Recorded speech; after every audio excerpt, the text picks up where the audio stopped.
So this is my game, Camp Willow. This is the sort of main menu. There's three options here: play, settings, and quit. Quit would just simply close the game, but in the settings menu there's a volume slider here, which controls all the volume for the game, the theme music, and the sound effects in the game. This is the sort of introduction describing the game's story and the main objective of the game. Upon the arrival in the game, it shows you the game's controls, so you can either use WSD or the arrow keys depending on the player's preference. This is sort of to support the player on whichever one they would rather use. This is the car that you start with, but you can't leave the car until you have all 4 pieces of evidence. There's small little animations in the game that I've created. This is the first piece of evidence in the first cabin. There's sort of more indications of controls, but there won't be many more of those in the game because it's just sort of to show the player at the very start of how the game all works.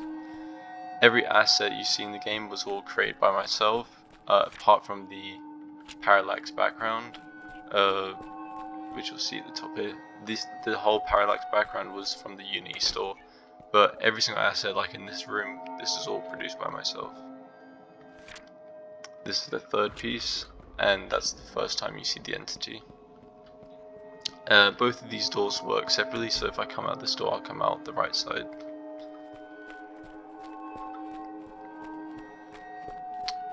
And coming here, this is the last piece. And this is the entity here.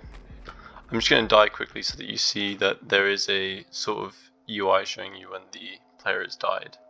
So you can either go to the play again main menu or quit. So I'm just going to click play again, which brings you to the introduction page again. It says here in the bottom right corner on the introduction you can press R at any time restarting the game. So I'm just going to show you that now. If I press R, it brings me back to here. So I'm just going to quickly go through this one more time quickly so that you can see what it's like when I go back through and actually complete the game.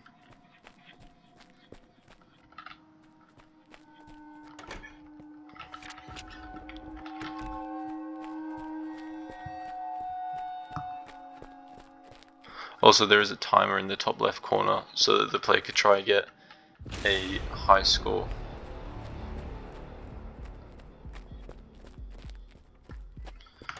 One more thing for all of the fonts shown in the game, they were all produced by myself. This is a sort of object that the player can push and interact to cover the hole so that the player can go back to the main area, as going into that hole there is no way to get back out as there is no ladder in this hole.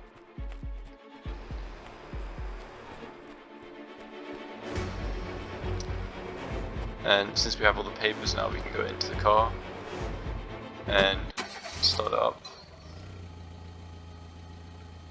One thing I forgot to mention is that the game does have boundaries on every single wall, so the player does not fall off the edge.